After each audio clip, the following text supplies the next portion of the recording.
Welcome to Business Talk, presented in collaboration with the University of Rio Grande and the Ohio State University South Centers, from the heart of southeastern Ohio at the University of Rio Grande TV studio. Our goals are simple: promote the University of Rio Grande and the Ohio State University South Centers, as well as advocate local small business and their support organizations. More importantly, promote Southeastern Ohio as a wonderful place to live, explore, and learn. There are many different ways you can find us. The University of Rio Grande Cable Access Channel 17, live online at blogtalkradio.com, and on YouTube if you are unable to catch our show live. Introducing our co-hosts, Jason Winters, Mike Thompson, Patrick Dengel. Thank you for tuning in. We hope you enjoy the show.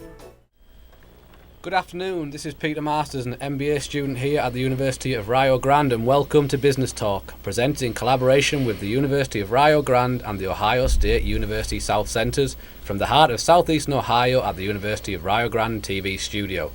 Our goals are simple: promote the University of Rio Grande and the Ohio State University South Centers, as well as advocate local small business and their support organizations. More importantly, promote southeastern Ohio as a wonderful place to live, explore, and learn. There are many different ways you can find us. The University of Rio Grande Cable Access Channel 17, live online at blogtalkradio.com, and on YouTube if you are unable to catch our show live. Introducing our co-hosts from the University of Rio Grande, Jason Winters, Director of the Center for Small Business Entrepreneurship, Mike Thompson, Director of the Instructional Design and Media Services, and Patrick Dengel, Business Development Specialist from the Ohio State University South Centers. Thanks for tuning in, and we hope you enjoy the show. Today we welcome Kinglsey Meyer, Director of Campus Computing and Networking here at the University of Rio Grande. Thank you for inviting me to Business Talk today. Kingsley, it's always a pleasure having you come on. There's some exciting things that are happening at the University of Rio Grande when it comes to campus computing and networking and tuning people in and tuning people up. I think it's just great what your department's doing. Well, if the network's not working, our phones are ringing, and we always think that the best day is when our phones don't ring. Just like the EMS guys. Please make it a quiet day.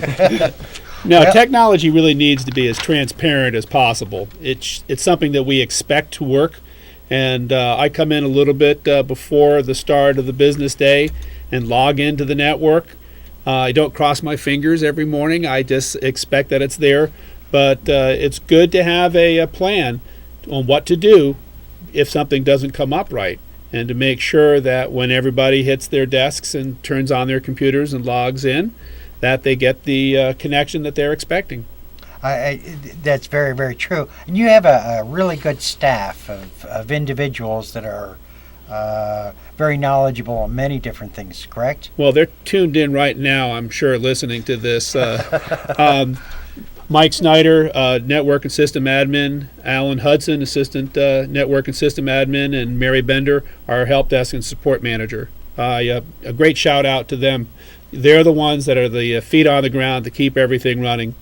And you're the one that sort of keeps all of the individuals, all of the information moving. I'm other duties as assigned. Aren't us all? Kingsley, how many employees are here at the University of Rio Grande, and how big of a job is it to keep everybody connected? Well, we used to estimate that there was just under 1,000 computers on campus. We have 33 buildings, so that there's a center of our network where the fiber comes in, and then connections out to each of those buildings. On a given day, there can be about 500 people total coming in through our email system and authenticating, and that's not including all the students. So if it's a day where somebody, let's say an internet hosting company that would take care of our email, if they're not having a bad day, it starts with us. And they start calling our number, and then we have to pass on the news that somewhere out in the cloud there may be some issues. But we pretty well know everybody by name, and we know what type of computer. We can close our eyes and picture where they are in their offices, because at one time or another we visited them. Or they're under the desk crying. Well, hopefully, yeah. Us or the users. We also support all of those students that are taking online or hybrid classes. So they're the ones that are a special challenge because we do not have a control over their network connection, their hardware, their software. We have no idea whether or not they have adequate skills and experiences to assure that they can be successful in that class.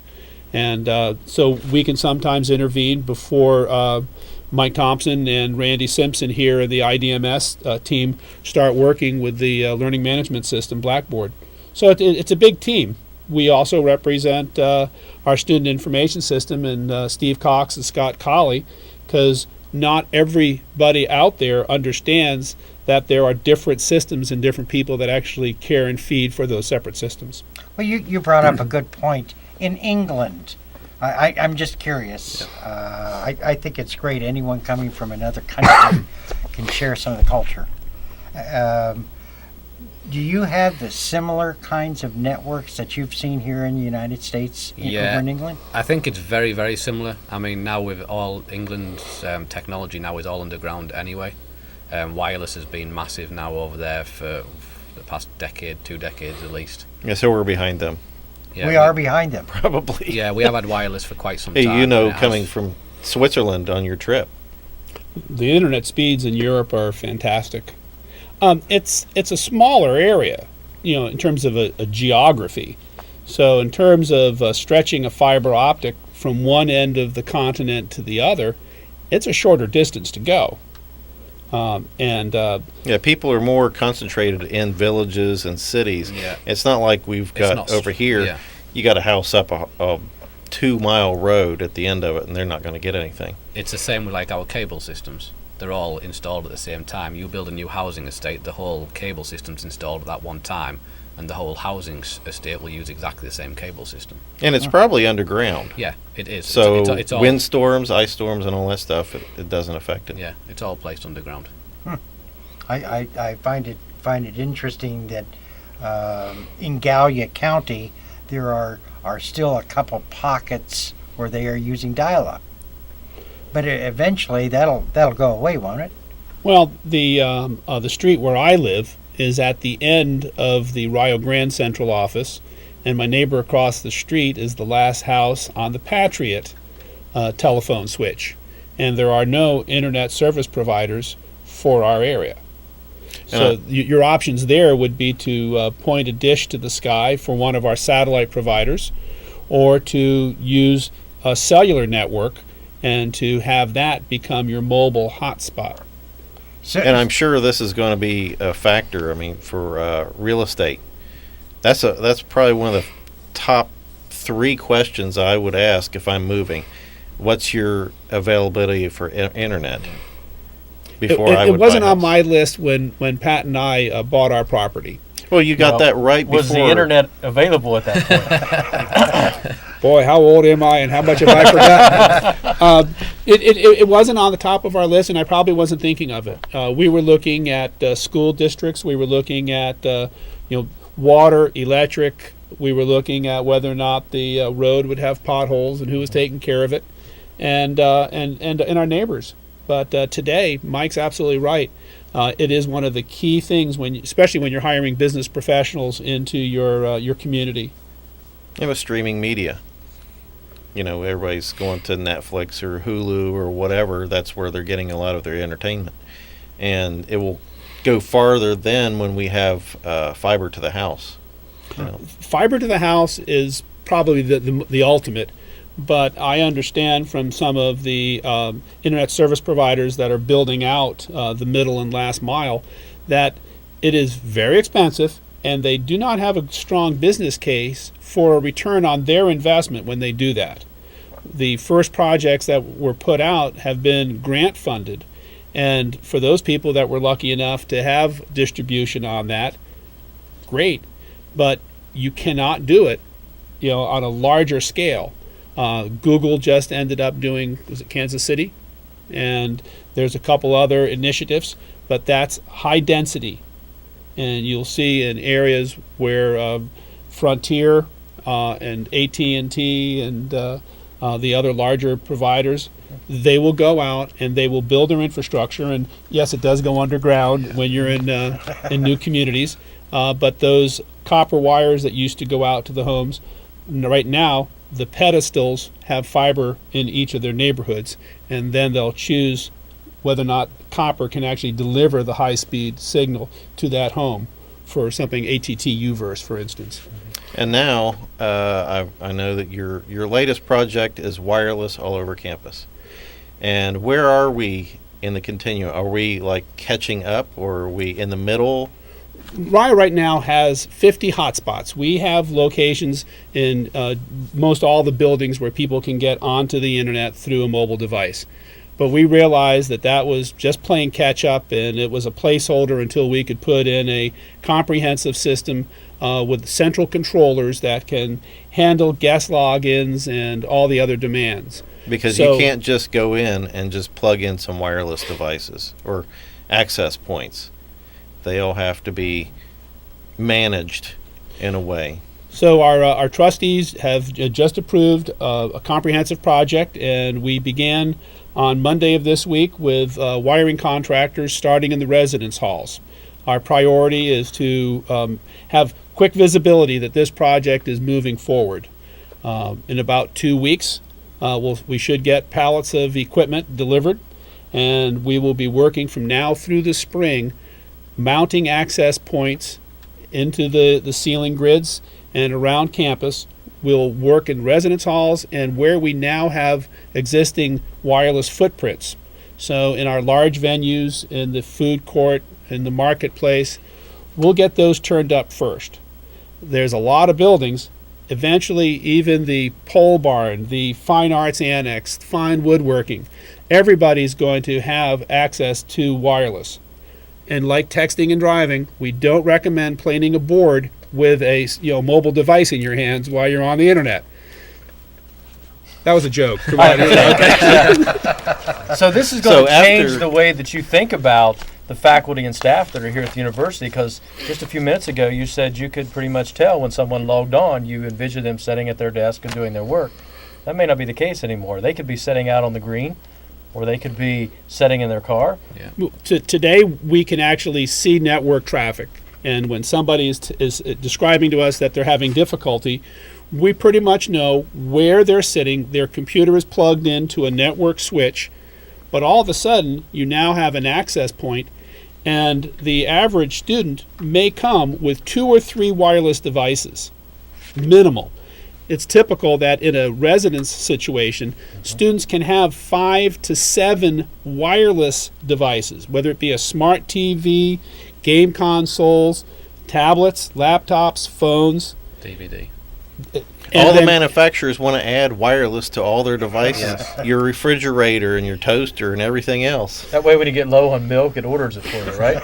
Yeah, exactly. I want to see them deliver it.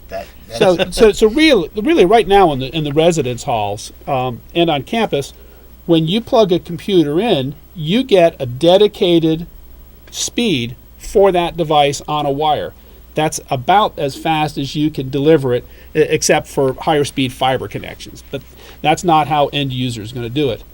It is the mobility and the flexibility to have a non-tethered connection.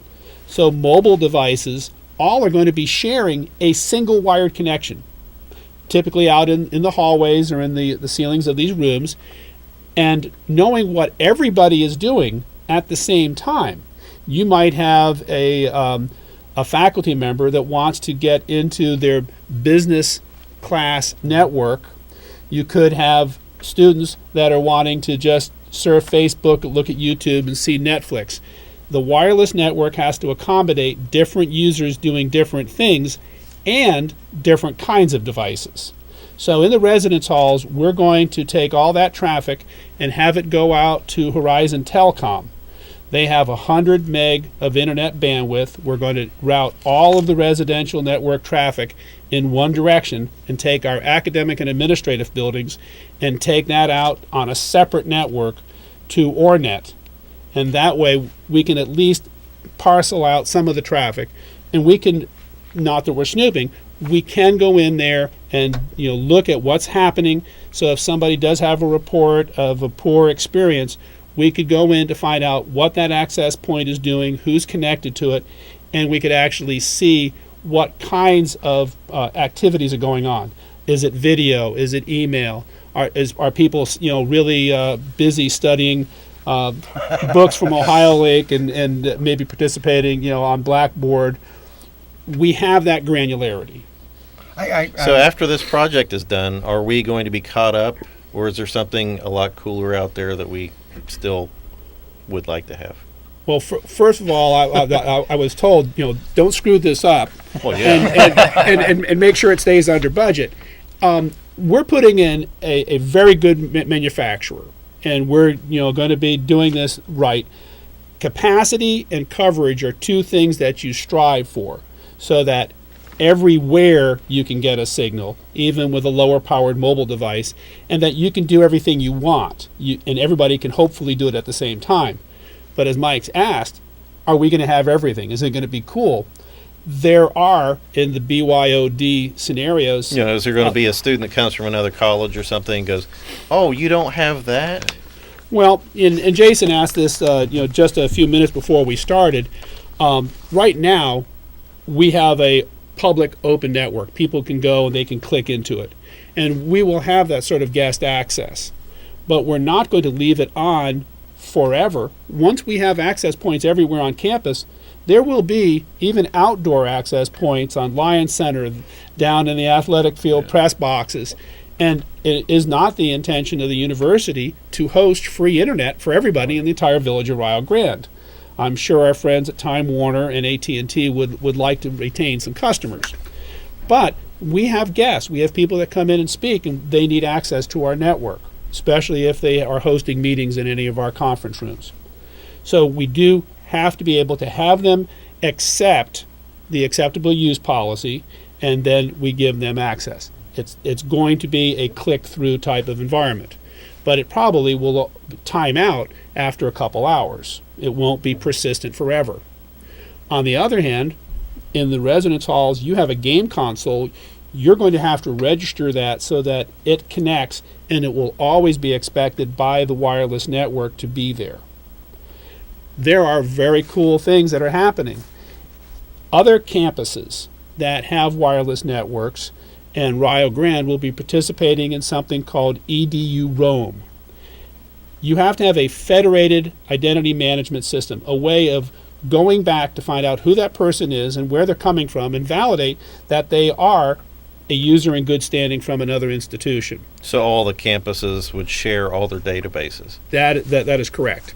And we are a member of InCommons, organization administered from the Internet 2 Consortium, and eventually we will have that sort of single sign-on. So I could go to Ohio University, should they become a member of EDU Roam, and when I go to their campus, I don't have to ask for guest access. I don't have to use alumni rights. I could log in as my username at rio.edu, and it would go back out through the InCommons organization to validate my login, because the identity provider would be back here at Rio Grande. And we'll extend that reciprocal privilege to other folks as well in the EDU community. Now, I know this is all changing us in some way. I know when we had the ice storm and the power went out for a week, we were kind of put out. But I was just kind of going back to my grandfather's place in time. But now if the network goes down, then we're stuck again. We've made another leap to where we depend on it. How is this changing our culture and ourselves? And one of the things that would keep a network administrator up at night is making sure that their network is always accessible. Not only can somebody come and connect to our resources, but we can connect from inside to the outside. In order to do that, you need multiple paths to the internet. And today, Rio Grande has 3 different sets of paths on fiber to get out to the internet, and 2 different internet service providers. We have generators in our key core buildings. So far, so good. We're working in the right direction. In our data center, we have 2 air conditioners. Yeah, well, we had the derecho. We were up and running. Right. Now, not every building on campus had power. But If you had a battery device, you could plug it in and it would work. the library's wireless never went down. Mackenzie Hall, we were hooked up in Allen Hall because we had stations for financial aid and others. And yeah, it's sort of an emergency status. But in fact, Rio Grande never lost communication. The telephone and the network stayed up. And kind of what I was asking is how many of us, when we're thinking, who was that guy in that movie? Pick up your iPad or your phone and you Google it. Yeah, all the time. Everybody does, I'm sure. Internet Media Database. Isn't that the movie database? IMDb. IMDb. Internet Movie Database. You see somebody in a TV show or a movie, and you know you've seen him in something else, and before your wife can grab her iPad, you've already told her what other movie it's been. As a matter of fact, we were having this conversation among some of the faculty just the other day. Professor Google has become very popular among our students. They instead of reading the textbook and searching the knowledge and communicating, they're Googling answers. Well, you just have to write your question so it's not Googleable. Well, No, it's good and bad. I mean, it's a two-edged sword. On one hand, you have information that's at your fingertips that can help you make wise decisions. And that's what we were taught in school. If you don't have to know it, you just have to know where to find it. But on the other hand, you have to be wise enough to be able to deduce whether or not the information you're receiving from the internet is correct. We've all seen They that check commercial. it all, right? It's all That's correct. the commercial. Yeah, they can't put anything on the internet that isn't true.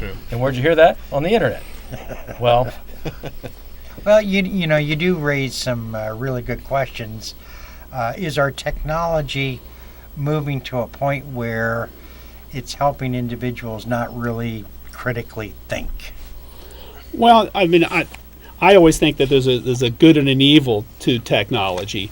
I love it. I'm addicted to it, and I'm perfectly guilty of having shallow thinking. I remember way before the wheel. The wheels were for lazy people. Just carry that stuff. But if you look at how Ohio Link has allowed our students access to research and reference databases and interlibrary loan without having to travel to another campus and get into the card catalogs, that's a tremendous step forward. I love to sit on Sunday and read the news. I pick up a tablet and I'm able to go into some of these aggregation services like Pulse News or Flipboard or Google Currents, and I have right there everything that's going on. Do I know everything? No. But I'm able to get access to information and to be informed.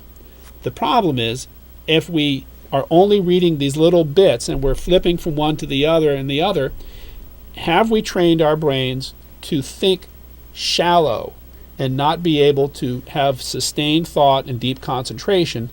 And you actually exercise your brain, and it can hold and absorb more when it is exercised.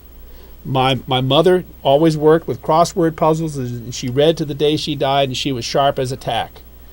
And I would think that was because she exercised her brain.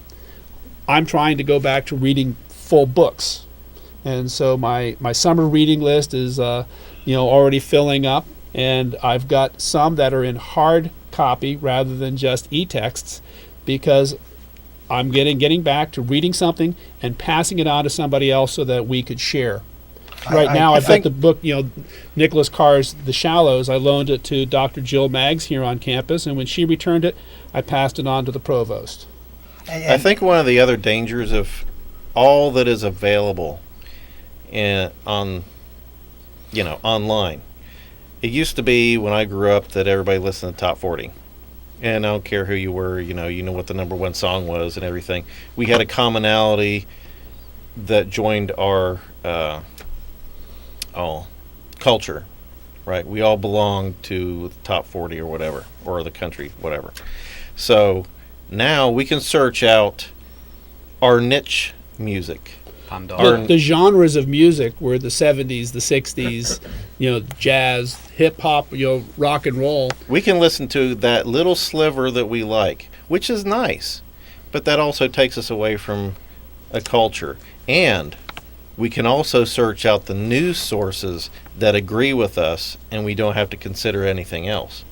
And that I think is somewhat dangerous for culture.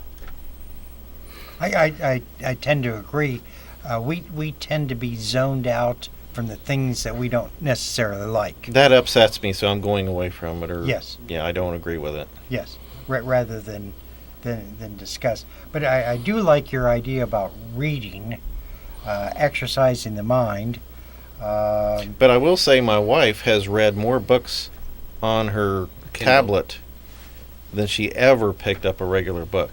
It's a lot more enjoyable, she thinks. She likes reading on that. I mean, I love Kindle, Kobo, Nook apps, Project Gutenberg, on tablets. But it is the fact that I can't loan them out. Right. And I think that will come along. I just saw a share with friend link that I had not seen in my app the other day. So I don't know if I need a Plus membership in order to be able to do that. Because when it comes right Somebody's down going to to make money off of it. each tablet has their own app store, their own music store, their own TV, and books, magazines. They're in business. And if it's any measure by yesterday's stock market, I think business is good overall. But we're all paying, and today, rather than going to the library and borrowing a book, we are going off and we're downloading them, and then we're not able to share them. But the one thing is that you're reading not just slivers. You're going from beginning to end. But Pat, you made a very good point yesterday when you were talking about this very subject, and the fact that if we go to ebooks, you're not going to have anything to keep your door propped open. Oh, I switched that to my old phone. Oh, so okay. Oh, your bag phone you used to use in your car? I still have it. I still have that in my closet. Yeah, me too. Yeah. It'll I come back one of these days. I think the Solid Waste Management District will have a e-waste recycling day that you might need to participate. One of these days, that'll be a collector's item. Yes. And then those Probably batteries is now. those batteries will be foaming out the back of it. I think the most exciting stuff is that that technology does change, and today we're looking at radio spectrums and auctions and how they're able to reallocate where things are, and we all went through the DTV change pretty well, and now they're going to be allowing that for the cellular providers to be able to provide more and higher data bandwidths that can travel a little bit longer distance, get through trees and other obstructions, and that may be the broadband that reaches out into the different corners of rural areas. So eventually, in 10, 15 years, we will not have cable for cable TV? Or will it be sooner? I don't see any reason why you would have to get rid of cable. Cable still works. I don't have that crystal ball with me today. Oh. Well, No. I mean, I like having the ability to just have my antenna up. I still have my antenna on my house, and I can pick it up off air. So, I mean, when, the derecho took out lines and everything, I could still get my local news. Huh. So, I like having the backup at least. One more question to Peter. When we switched to digital, from analog to digital, were we ahead of England? When did you change? Not long ago. Last year. Last year. So did we. Oh, okay.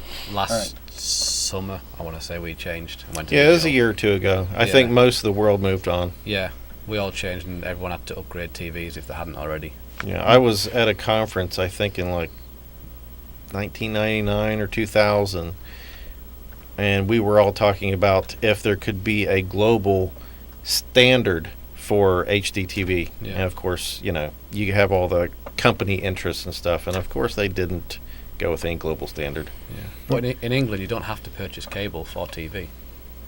We have a set terrestrial TV, it's called, which is a set of so many channels and Freeview, which I think costs about $30 for the box, and you don't have a monthly fee, and you get about another 50, 60 channels on that. It just attaches to your TV. Yeah. We have a TV licensing fee every year, but you don't pay a monthly fee. Okay, we have 1 minute left. Kingsley, what did we not ask you, or what do you wish to leave the audience with? Well, I'd just sort of like to go over our timetable for the RioNet wireless project. It's going to take us a while to get through all the buildings and to put cabling where we don't have it existing already, mount the access points, and then to get it all turned on. Dr. Danley, in her announcement to the campus community, said that we'll have everything up and running by fall, and I won't argue with that. But I think we will start seeing some of the buildings being turned up during the last month or so of the spring semester, and we're going to be aggressive with it. We want to make it very visible. Well, I want to thank you for coming and sharing some thoughts and what's happening with the university. We hope that you continue to come back. Again, a shout out to the staff back in campus computing and networking, and to right down to the guys that are pulling the wire, and the rest of our partners. It's a group effort, and everybody has performed very well to get us to where we are today. Well, thank you very much for coming in and sharing that. Next week we have a special guest. It'll be Dr. Danley. She's going to come in and tell about some of the exciting things that are also happening in addition to the networking here at the University of Rio Grande and Rio Grande Community College. Okay. Thanks for watching, and we'll see you next week.